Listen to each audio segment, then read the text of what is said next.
Hello, everyone, and welcome to session 8 of our weekend-long festival for the protection of all beings, an inquiry into advancing technologies and their consequences and possibilities. I'm your host, Peter Maravellis, and we continue our foray into examining the effects of advancing technology on culture and the environment. This event is brought to you by City Lights in conjunction with our partners at the Goethe Institute San Francisco, the MIT Press, and the Center for International Security Studies at University of Sydney. For those of you who are returning, welcome back. I see some diehards in the audience. We thank you for your support. It's great to see you all here again. This is the 8th session of our festival, as mentioned. It is called Humans in the Digital Future. It will be moderated by Wendy H. Wong, and it will feature Cecilia Aragon, Meredith Broussard, Marina Kogan, and Fred Turner. In this session, we hope to explore our relationship to the digital, what would constitute a kind of Biil of Human Rights, allowing us to become stakeholders in the development and deployment of advancing technologies versus passive spectators. A word about our participants. Cecilia Aragon is the director of the Human-Centered Data Science Lab at the University of Washington. Her research focuses on enabling humans to explore and gain insight from vast data sets. Data journalist Meredith Broussard is an associate professor at the Arthur L. Carter Journalism Institute of New York University, research director at the NYU Alliance for Public Interest Technology, and the author of several books, including More Than a Glitch, Confronting Race, Gender, and Ability Bias in Tech, as well as others. Marina Kogan is an assistant professor in the School of Computing at the University of Utah. Her research interests are in crisis informatics, social computing, and network science. Specifically, she studies how people coordinate, self-organize, collectively problem solve, and form communities online, especially in high tempo and high risk environments of crisis. And of course, we have Fred Turner back with us once again. He's a Harry and Norman Chandler Professor of Communications at Stanford University, where he studies the impact of new media technologies on American culture. He's the author of 5 books, including most recently with Mary Beth Meehan, Seeing Silicon Valley, Life Inside a Fraying America. He has been a Guggenheim Fellow, a Leboff Distinguished Visiting Scholar at the New York University, and many other wonderful honors. And also moderating this session. Back with us once again, Wendy H. Wong. Wendy is Professor of Political Science and Principals Research Chair at the University of British Columbia, and she is the author of 2 award-winning books, Internal Affairs and The Authority Trap. And also, of course, we just hosted her for her new book, just in the last session. I will now turn it over to Wendy H. Wong to get the discussion started. Thank you all. Welcome to City Lights. Thank you so much. It's such an honor to be moderating this conversation with so many luminaries from the field. And so I was very excited in the run-up to this panel.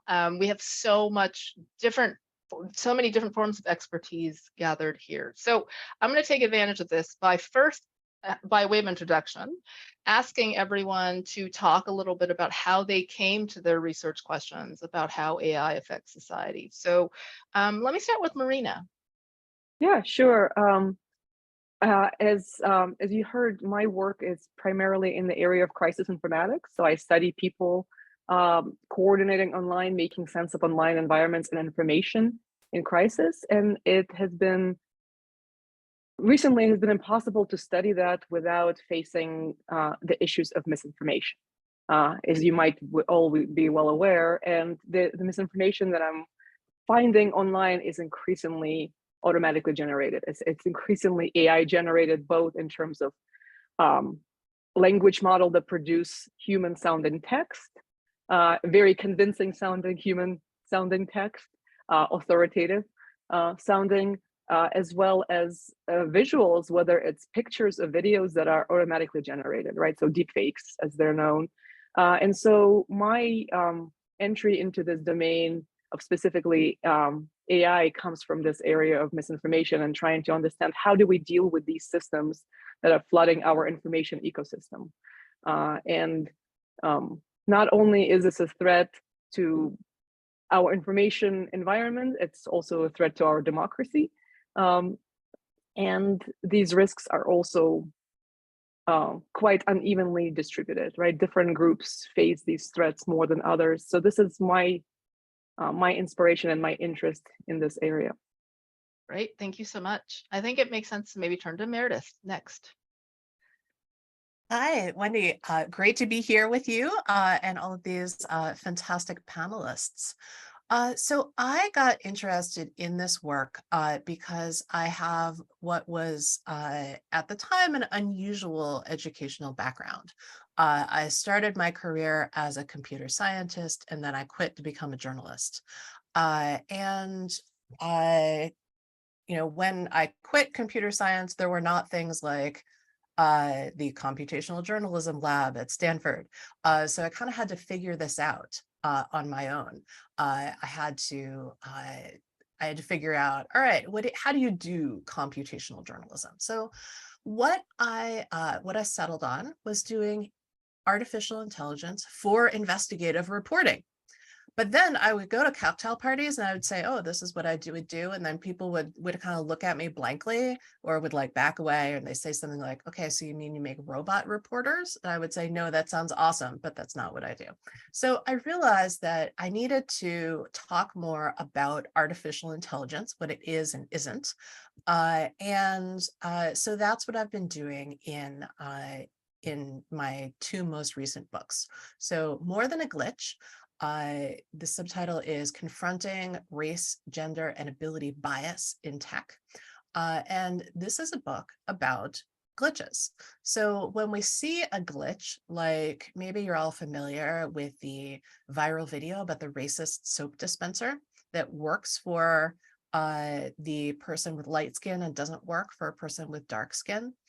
We tend to treat incidents like this as glitches, as momentary blips in the code, and we tend to not ascribe them much importance, right? A glitch is less important than a bug. A bug like gets a ticket and gets solved, and a glitch is like, oh yeah, that just happens, whatever. But I argue in the book that we need to treat incidents of race, gender, and ability bias as more than glitches. We need to treat them as indicative of a larger social problem. And in trying to fix the code, well, we're actually going to have to fix some larger underlying social issues like racism, sexism, ability bias, which is a pretty big task, but we're up to it. Thank you. Let me turn to Cecilia. So thank you, Wendy. It's great to be here, and yes, to be with this panel of very distinguished and fascinating people. So I came to this work because I worked in artificial intelligence as a software developer back in the 80s. And so back then there was a very different ethos as to what was involved in artificial intelligence, and even the field itself technically was quite different from what it is today. But there were still concerns about ethics that were being brought up. But one of the issues that I have seen is that software engineers and programmers in training in computer science classes are not really being taught everyday ethics. They're taught that that's a social science field. We'll leave that to the specialists. And now that I'm a professor teaching engineers, I make it a point to bring in ethics in every single class that I teach. And I think that is absolutely critical. And I think, and this is how Marina and I got involved in working on the book, Human-Centered Data Science, that's up there, that we need to educate the people who are learning data science and artificial intelligence about what it's like to build a tool that is a part of society and that needs to be in service of society, rather than saying, oh, I'm just an engineer. I just build things. I don't think about its consequences. And so that's been our goal for a while. And that's been my goal here at the University of Washington. And I think it becomes even more critical as artificial intelligence is, it's a Pandora's box that we've opened now. And now we need to deal with it. And we need to deal with it in a rational and humanistic way without saying, oh, it's going to be the end of the world, or similarly, we're going to hype it and it's going to be everything. It'll do everything we always wanted. So So I'm really glad to be a part of a discussion like this where we could have, a more reasoned conversation, talk about what can we practically do today. This is great. I have so many questions, but I have one more person to introduce. So Fred Turner, please. Why are you doing this work? I'm thrilled to be here. Wendy, thank you for having us, and thank you, City Lights. And I'm especially excited by something that I think that Cecilia was just pointing us to, which is, taking humanistic approaches to technological questions. That wasn't something widely done when I started my career. I think it's changing. I hope it's changing. I fell into this world in the late 1990s. I'd been a journalist for 10 years. I went to graduate school, fully intending to continue to write about things that I'd been writing about. I wrote a history of how Americans remember the Vietnam War, thought I would continue that. I landed in California in 1996 and saw Wired magazine. And there on the cover of Wired magazine was a whole bunch of psychedelic imagery. And this confused me because I'd just done this Vietnam book. And in the Vietnam era, the computers were the emblem of the Cold War military state. And so how was it, I began to wonder, that computers became so hip and so cool? And that sent me down, a kind of classic rabbit hole. And I ended up really trying to think about the cultural and intellectual history of computing, and the cultural history, particularly of how the counterculture shaped what we think computing is for. But in my home world, which really is cultural history, American cultural history, technology is often seen as a kind of an adjunct, a tool, something you do stuff with, not something that is both an engine and an emblem of cultural change and ideas and symbol. And it is those things. And my job is to show how those things get attached to computers and how computers promulgate those ideas out into the world. Fantastic. Okay. Now you know a little bit more about our participants, and just to say, I'm actually really impressed with the strong journalism background here, as well as the technical background. I myself am neither of those things. I'm a political scientist. I used to study and still study activism. I'm interested in human rights, and this is the topic of our conversation because now we've got these amazing people to think through some of these questions about how AI is changing human life, right? It's fundamentally changing the human experience. I think all of you really pointed at that in your various directions that you're approaching this question. And I wonder if you think about how, in your line of work, are there things that you might think of as threatening what we think of as human rights? And by that, I don't mean specific articles that international lawyers might talk about, but just in terms of what you think we as human beings might be entitled to in terms of the human experience. What is it that you see as threatening some core part of that from where you sit? And whether you think actually the human rights language is the best way to think about this, or whether the way you think about these things might lend themselves to different types of language. So I'm going to start with Cecilia, actually. Oh, I was hoping you wouldn't talk to me. But I think we can approach this from both the mundane and the grand. And I'd say from a mundane point of view, I think we all have been touched by artificial intelligence, by machine learning. We've all been put into voicemail jail. We've all seen small things where the creation of computer-generated tools to solve a human problem, to save on labor, to save money, to pay humans on these jobs, where it has made our lives worse, actually. And, if it's something as simple as putting your hand under a faucet and the faucet doesn't turn on. And so I think we have this clear understanding of how artificial intelligence could go wrong in our daily lives. But at the same time, it's hard to separate that from the grand view of, our robot masters will save us, and computers are unbiased. And so we can get rid of bias, these awful biased humans, and we can change the world with these devices. We can have self-driving cars. We'll have them by next year. And there has always been this hype, this grand hype that I think, I'm not a journalist, so I'm a computer scientist, so I'm not as articulate as you journalists are. But to me, there's this fundamental disconnect in human rights because there is the mental model of how most people understand computers and artificial intelligence is severely lacking. And those of us who build computers and who build algorithms and artificial intelligence really need to focus on the end results of our tools as we build them for society. What are the unintended consequences? Engineers aren't usually taught about unintended consequences. So and if you mention, there's certain words that if you mention them in a class of engineers, they will turn away. Like if you say, I'm going to talk about human rights, you can see these engineers' eyes glaze over. So what you have to do is use different words. You have to use the words that say, how is this going to impact your neighborhood, your society, your parents, your children? And you have to find language to reach people where they are. So that's why I'm careful sometimes about using this grand vocabulary like human rights. And I want to try to focus on the mundane and the everyday. I think what you said was really interesting. I wanted to just ask you before I actually turn things to Meredith, because I think she has a lot to say on this topic of some of the stuff you were raising. What do you think is the biggest misconception that non-computer science, non-tech people have of computing? They anthropomorphize the machine.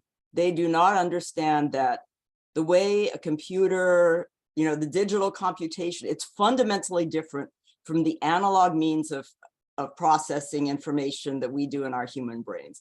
Fundamentally different.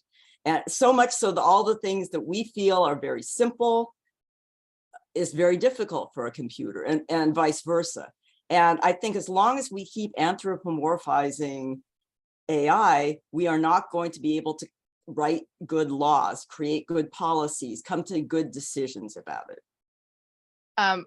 Marina, do you have a direct point on this? Yeah, may I just add a little bit please. to this? I completely agree, but I think there is one more crucial misconception, and I think Cecilia was the one who also alluded to this before, is this perception of these systems as being objective, right? Just by the virtue of being based on math, right? Like math doesn't lie, data doesn't lie. That's the very common trope that you hear, yet data science, machine learning, whatever, whatever sort of computer programming that you think about is a human endeavor. There are people writing these programs, there are people making decisions, and it's just as social of a endeavor as anything else, social and human, and therefore fraught with errors, fraught with bias.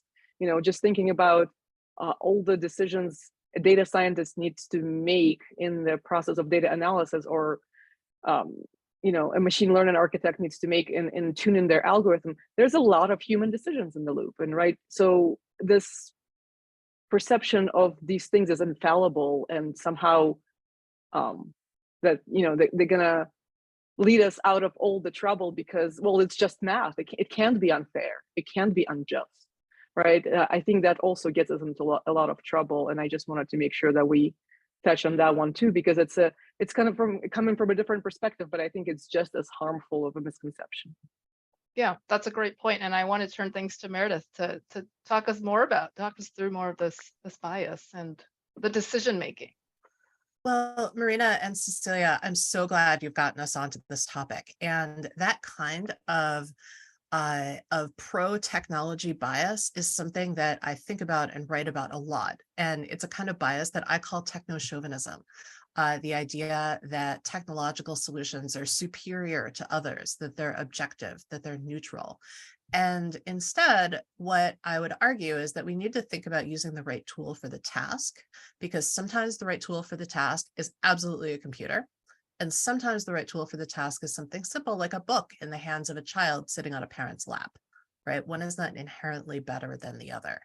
And so when we push back against techno-chauvinism, it allows us to kind of make better decisions about this very flawed view of the future, of the technological future that, sometimes it feels like we're careening toward, where everybody stays home all day and there's a servant class that brings you things and all of our interaction is mediated by algorithms. That's not a future that interests me. And when I started realizing that this was the future that was being presented to me as inevitable, I started wondering, how did this come about? And I started looking into the history of how an idea about the future that actually belongs to a very small and homogeneous group of people became so widespread, right? Which brings us to Fred's work on the counterculture turning into cyberculture. And before we get to that, I just want to say one more thing about self-driving cars. Cecilia, I'm so glad you brought this up, because I mean, everybody who knows me knows that I detest the idea of self-driving cars. I think it is notable that many of the engineers who are making these things do not themselves use self-driving car technology or use, surveillance technologies in their own homes on their own children. And when in my last book, Artificial Unintelligence, I did a deep dive into how do self-driving cars work, because I wanted to challenge myself. I thought, okay, maybe things have come a really long way since I took a ride in a self-driving car in 2007 and it almost killed me in a parking lot. And I did a deep dive and no, they're not much better. Right. So one of the challenges that I think people can make for themselves, instead of like thinking about the trolley problem, right? We're all kind of tired of talking about the trolley problem in self-driving cars. Like, think about a school bus, right? Think about your own child on a school bus. And do you think that self-driving car technology is good enough that you would want your child on a school bus that is governed by self-driving technology? And then also think about, do you actually want a bus full of children without any adult supervision? So we can take these small domestic type situations and think about the technological implications, and we can ask ourselves, is that a good idea? And often it's not. Yeah, right on. Yeah. Can I just jump right in here, Wendy? Absolutely. I was going to call on you. Gosh, that's so it's great. So I want to argue that we're actually making visible the need to answer this question on multiple levels. I think one of the things the tech world would like to sell us is the idea that the solution to the kinds of problems we're flagging here occurs in the interaction between the individual user and the system. And all we need to, I mean, engineers just make it better, then we'll use the system. Bugs will be in cars, driverless cars, but gradually we'll work it out with users. That's clearly a mistake. I think I want to be sure that we don't lose track of the sort of far out layer of myth and history. We have a kind of domestic user layer, we have an industrial layer, we have zones of complexity.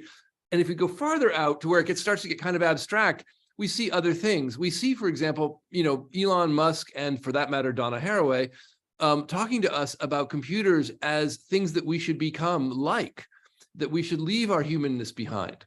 And the moment of human rights in American history is also the moment of cybernetics, when, of course, there's a tremendous push in the technocratic world to precisely not be wholly human. And I think there's something going on here that's old and important. And it's the need to actually reclaim what it means to be a person, to be an embodied person in relation to these machines, and to not try to kind of surf the dream of being a cyborg in Haraway's case, or the dream of leaving bodies behind or amplifying human intelligence in Musk's case.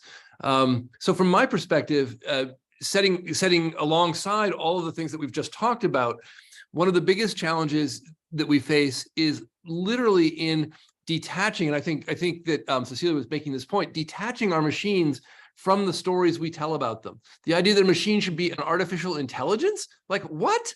That's just odd, right? That's a sort of terrifying problem right there. Likewise, I would argue the notion, Haraway's notion, that we should become cyborgs in a deeper sense is an equally complicit perspective and it's in a place that we, many of whom come from the left, and I'm one of them, wouldn't necessarily spot, but is actually part of the problem as well.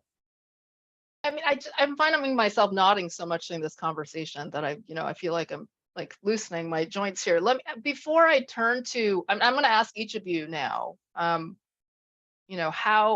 do we rescue the human, because I think the humanity, and this is something I'm very concerned with as well in my work, is that we're sort of deferring to the machine and thinking the machine is superior and maybe even a replacement for some aspects of humanity. And I wonder, from your views, where you see us rescuing our humanity. But before we do that, Fred, I want you to talk about the people that you have studied in your new book, about how this directly relates to both the relationship between machine and human, but also the rights questions that are on the table right now. You're thinking of the Silicon Valley book? Yes. Great. Yeah. So I did that book with why am I blanking on her name? Maribeth Meehan, with whom I practically lived for 6 weeks as we did the book.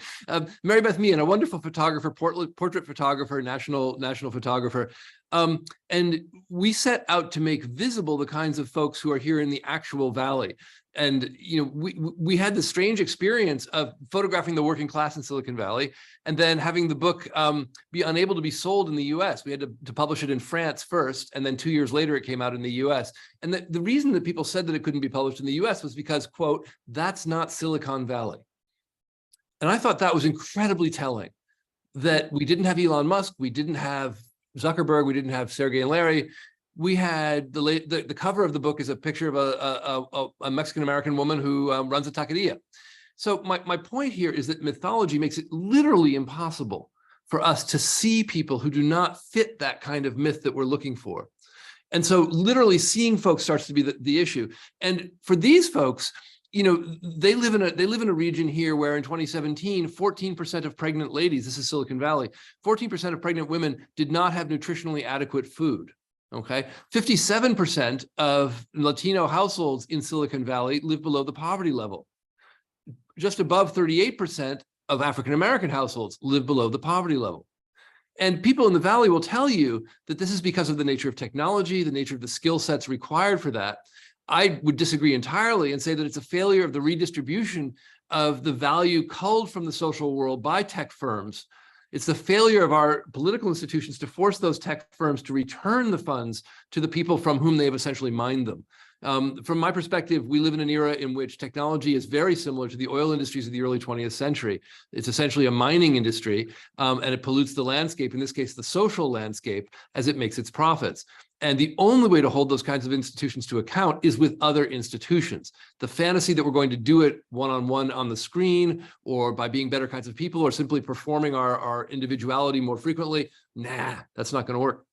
Yeah, I mean, exactly. And I think that the physicality of what you just talked about, these are human beings with lives, and they're living in the world, and they're enabling this, these virtual technologies and these computing technologies that are often seen in a very different light. I'm actually, sorry, go ahead. Hammer home one point. Silicon Valley, from early Apple to our current moment, has been very invested in marketing to us the idea that they are special, that these firms are not embodied, that they are a different kind of thing. They're not an industry like other industries. They're not about bodies. They're about bits in cyberspace. And they do that in part by offshoring the labor so that we literally don't see it. That's part of our challenge here, is exactly to recognize that these are industries. And I'll hold my ranting back now. Thank you. No, and I'm actually mindful of the time, because we do have to leave time for a Q&A. So I want to encourage folks who are here, if you do have questions, to please start typing them in the chat. Don't wait till we're all done, talking about some of the questions that I've prepared for our discussion. And I wanted to, in the remaining time we have left, actually, for this part of the chat, I do want to talk about rescuing humanity from some of these dynamics that you all have raised. I think we're sort of all singing from the same page, but at the same time, really raising all kinds of different issues to grapple with.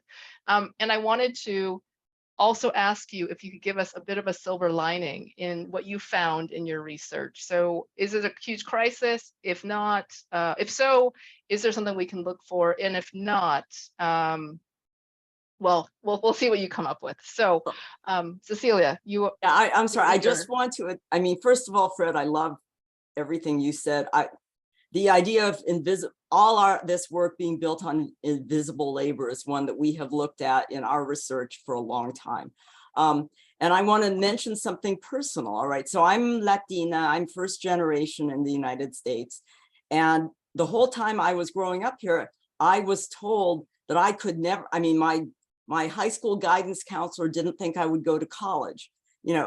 There's so much, it's our society that is still incredibly discriminating against people of color. And so this is a personal thing for me. So the silver lining that I have, all right, is that I have found that for me, it's a mission to go out there and to bring people of color, to bring women, to bring underrepresented groups into technology, because I think that we can change things if there's a lot of us. I agree that Fred is completely right. An individual by themselves will get rolled over by this juggernaut. But if we organize, if we act as a collective, if we bring more and more people, if we teach young Latinas that, yes, you can be a computer scientist too. And that is, and I see that when I work with students today. So the silver lining for me is the young people that I work with who are so passionate and so driven and so open to this idea of justice and improving the world. And so I believe that we need to empower our young people as much as we possibly can, because they are the ones that are going to be our future and the saving of our future. If we have to give them more power. We have to fight to give them power. Right, rather than being the exception, like being the rule. Correct. I do not want to be the exception anymore. I want to bring in, so, you know, I was the first Latina to be a full professor in the College of Engineering at the University of Washington, the first in 100 years. But since I've been here, I brought 2 more. So I've tripled.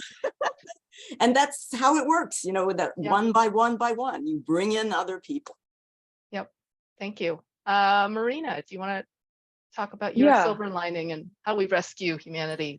I think I think of it as kind of a whole pipeline. I think many people still don't see the issues. Many people still don't see the problems that we're facing, right? We still have, you know, people who have really loud voices talking about some potential existential risks that might happen or not happen in hundreds of years, instead of, you know, facing the real harms that machine learning and AI are doing today to many communities. So I think first and foremost, we need to start there, making those harms visible and explicit beyond the people who are actually being harmed by that. So this is where Cecilia's emphasis on kind of more practical implications, right? You know, more practical language of how does this affect your community? How does this affect your family? In our teaching, I think is really important, right? Having taught social and ethical implications of computing to undergrads, the things that connect to them is things that relate to their own experience, right? Them being not just producers, but also users of technology. What does that look like? How does this affect their, you know, information intake? How does this affect their, you know, job hunting chances? All of that. And then I also want to follow up and kind of piggyback on what Cecilia was saying just now about the next generation. I have seen some really exciting projects where AI is being used by community members, or in collaboration with community members, to actually address the real needs of specific groups, right? So kind of taking it back to the people in some way, right? However, whatever that looks like, either through broadening education or going and connecting with communities and you know, co-designing these systems with the stakeholders that are, you know, who are actually going to be affected by these systems.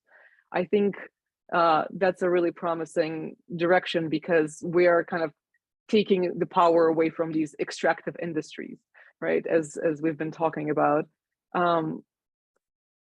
I think all of this is great, but this is, you know, as a former sociologist, I can't help but point out that these are all still very either individual or community level solutions. And you know, as Fred was saying, I think regulation is paramount. This is a structural issue. This is an issue of, you know,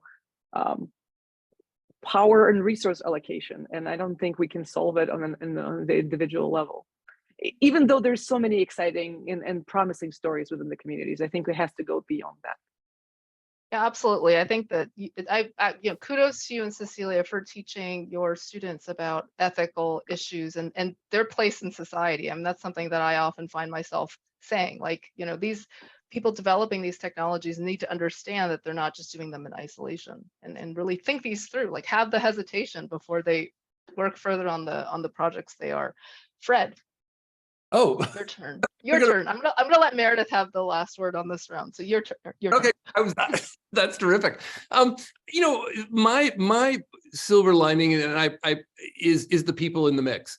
And there's some of those people on this call, which is especially nice for me. I'll name a couple of others who I really admire. I would agree very much with Marina that both exciting things are happening and that we need to fight the fight in the political sphere, not actually in the technological sphere. One of the things I find very painful at Stanford is I also work very hard to work with CS students, especially who are headed into industry, so to give them different frameworks for thinking about what they're doing. And I often hear from them 3, 4, 5 years later, gee, Professor Turner, I really appreciate that framework, but I can't do anything because I'm in this role within this machine that's working for profit, and my degrees of freedom are very limited. And so I do feel guilty about it, and not wanting to train folks for an industry that's headed off the rails.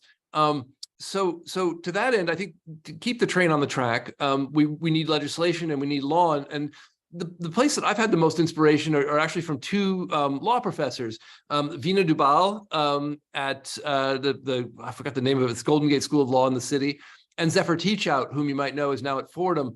Both of them have been working really hard to study and write laws about employment patterns for flexible laborers for whom technology creates a great deal of flexibility, but also creates robust surveillance regimes and radically disempowers them politically. And so both Vina and Zephyr have been writing law to sort of fix that problem. And that's where I think the fight is. So for me, the inspiration comes from the people who are fighting in those institutional spaces. Fantastic. And I just want to remind folks in this session, if you do have a question, please get it in the chat before the session ends. Meredith. So I find myself nodding and agreeing with everything that my co-panelists have said. And I feel very fired up. And you're exactly right in everything you said. Amen. Cecilia, I wanted to piggyback on something you said about being Latina in the computer science space. When I started studying computer science as an undergrad, I was one of only 6 women. I'm pretty sure I was the only Black woman. My books remain some of the only books about artificial intelligence written by a Black woman. So the issue of representation is so important.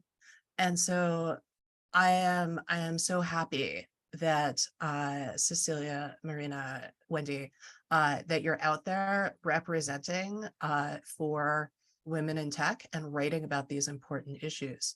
And I would say, Wendy, to your point about the silver lining, I think this is really a golden age for books that are not only critical of technology, but give us insights into technology plus society. So I always recommend people start with Fred's book on counterculture turning into cyberculture. Human-centered data science is shooting to the top of my recommendation list as well. And of course, I would be remiss if I did not mention More Than a Glitch and Artificial Unintelligence. Other fantastic books in this space that I totally recommend to people are Viral Justice or Race After Technology by Ruha Benjamin, Algorithms of Oppression by Safia Noble. My NYU colleague Charlton McElwain has a really amazing book called Black Software, and periodically on my social media I'll put up a recommended reading list. So there's so many great books out there. Oh, Kathy O'Neill's book Weapons of Math Destruction, and so you should read widely. And then I'm also really optimistic about one particular piece of policy, which is the blueprint for an AI Bill of Rights that came out of the White House Office of Science and Technology Policy under Alondra Nelson. And this blueprint uses a human rights framework. And what I think is so great about it, and Wendy, to your earlier point about, human rights framework the right one for looking at issues of tech and society? I think, yes, it is. because one of the things that the blueprint says is that you should have the same rights in the digital space that you do in the real world. And it's astounding to me that it is, the year of our Lord 2023, and this is new to people, that this assertion is new, right? But here we are. And it is essential. And another thing I think is great in the blueprint is it says things like, well, if an algorithm makes a decision that goes against you, which it will, because algorithms are, pretty racist, sexist, and ableist, if it makes a decision that goes against you, you have the right to a full explanation, and you have the right to talk to a human being who is empowered to believe you and empowered to change that algorithmic decision, which I think is really powerful. Thank you for bringing it back to the human rights question, because one of the things that, I found myself wondering throughout this conversation is, do we really need to assert a right to interact with another human being? Or have we reached that point in history where we're starting to say, okay, automation is it, computing is the bee's knees, so now we actually need to say another person should be reviewing this analysis, or in Europe, you're entitled to a non-algorithmic process if you so choose, but we have to choose.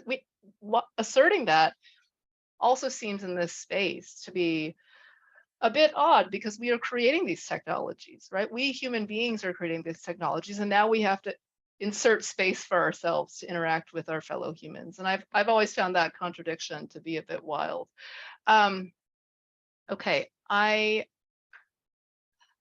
we have a few minutes left. We have a bunch of comments. Let's see.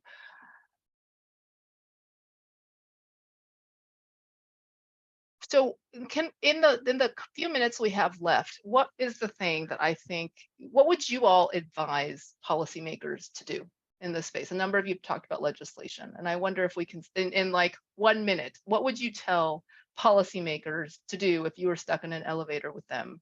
I mean, in the US context or otherwise, since many policymakers are currently wrestling with what they should do with AI. I will turn to Fred first. First, learn how it works. Second, recognize that this is an industry like other industries. It's an extractive industry, and it is entirely appropriate for Congress to legislate extractive industries in this space as they always have in others. Fantastic. Meredith. If I were stuck in an elevator with a legislator, I would recommend that they read my book. Which one? Either of the last two. Can't go wrong. Can't go wrong. Fantastic. Marina. Yeah, I would go further than what Fred said in terms of them understanding the technology. I would say understand that, how far it permeates in every sphere of our daily life, and what kind of actual real life consequences it could have. Not getting a job, getting stuck in prison, not being able to go home on bail, right? Educational pathways. There's so many very, very important and kind of life-altering examples. So understanding not just the technology, not just kind of the basics of what machine learning looks like, but actually how it permeates our life and how it affects concrete communities, and the implications for those communities. And do we want another system of redlining? Basically, think about that. Right. Thanks. Cecilia.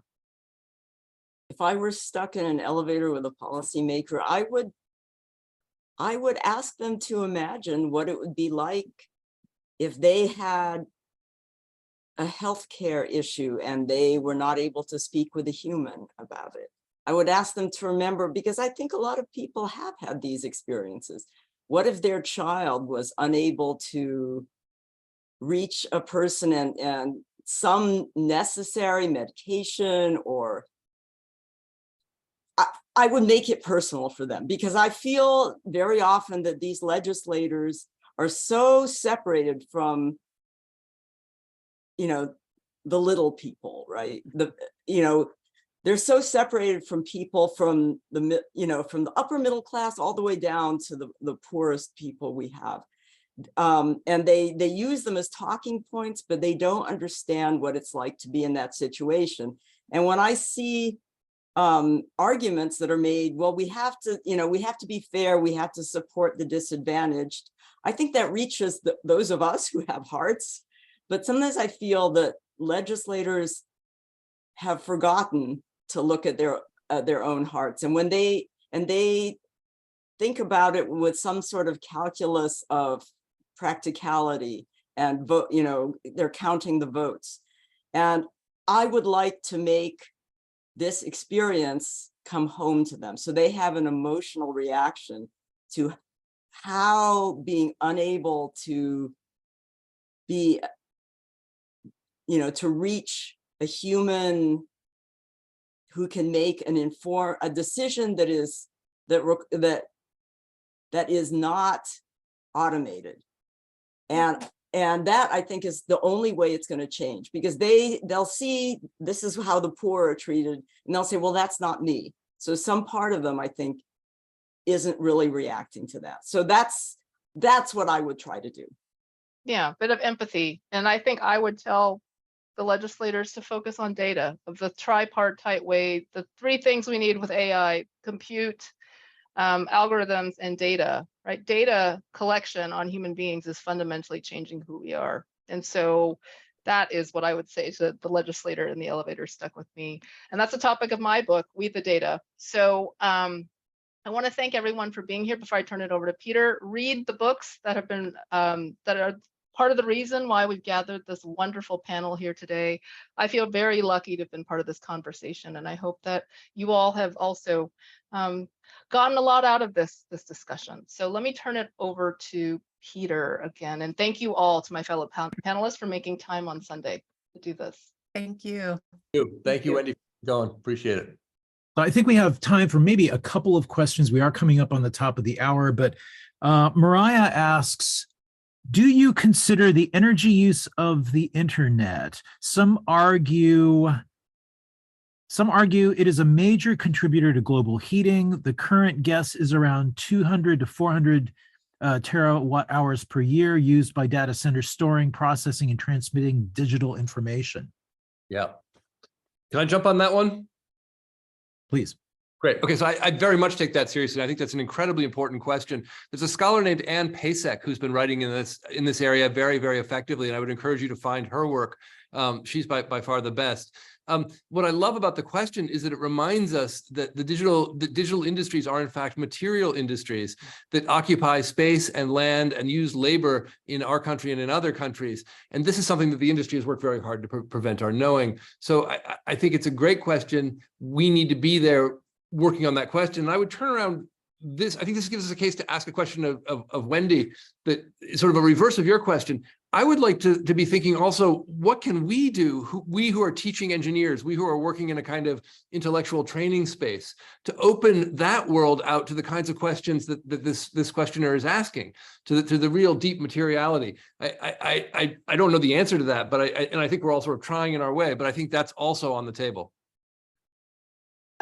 Just to jump in, I mean, I think we need to demystify data. I mean, Cecilia, when you talk about your students and you say human rights and they're frozen, I think with my students, I say data or AI and they're just in awe, right? It's magic. And I think part of it is demystifying the process, making it material, making it social, making it political and cultural, and teaching people about data. Data literacy is so important in a world run by data that we need to make it as common as reading, writing, and arithmetic. There's also data, right? Absolutely. Data is happening all around us. And how do we deal with this as a social and political phenomenon? Absolutely. And given that materiality, given these constraints, teaching our engineering students that, hey, just because you can have all this data doesn't mean you should be using it, for example, or just because you have all these computational resources doesn't mean you should be using them, right?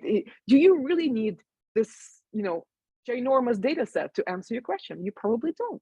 It's very hard not to be greedy with data. Like I see this all the time with my data science students, and just even pointing that out, like, these are real things. This is real people's data, for example. These are real human beings, right? Do you really need all of that for your process? Can we can we scale down?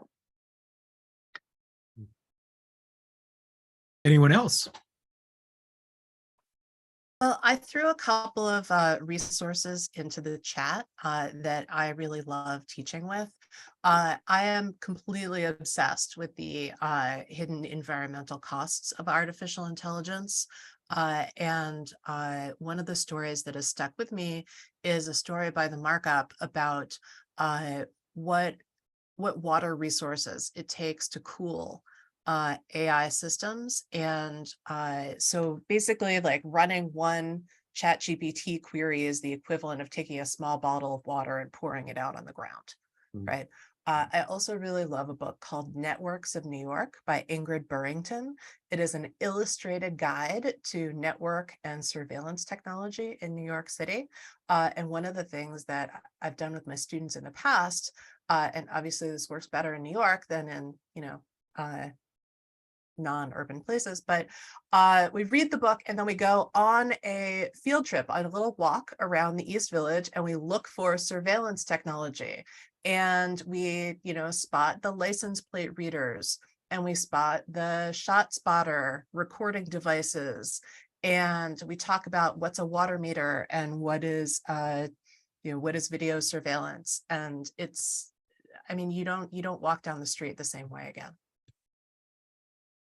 Fantastic. We have actually reached the top of the hour. I want to really thank you all. This has been such a stimulating, very thought-provoking forum, and really such a great honor to have such an esteemed group in our midst. Cecilia, Aragon, Meredith, Broussard, Marina, Kogan, Fred, great to have you back. And of course, Wendy, Wong, thank you so much for doing the honors. I really want to thank our co-sponsors, the Goethe Institute of San Francisco, the MIT Press, the Center for International Security Studies at University of Sydney, for making this weekend a reality. A big shout out to David Olson at the MIT Press for all of his efforts in support of this program. This event is also made possible by support from the City Lights Foundation, continuing the legacy of our late founder, Lawrence Ferlinghetti, by fostering an active engagement with books and literary culture and critical thinking. So take care, everyone. Hope to see you all again soon. Thank you so very, very much. Thank you, Peter. Thanks, everybody. Thank you. Thank you.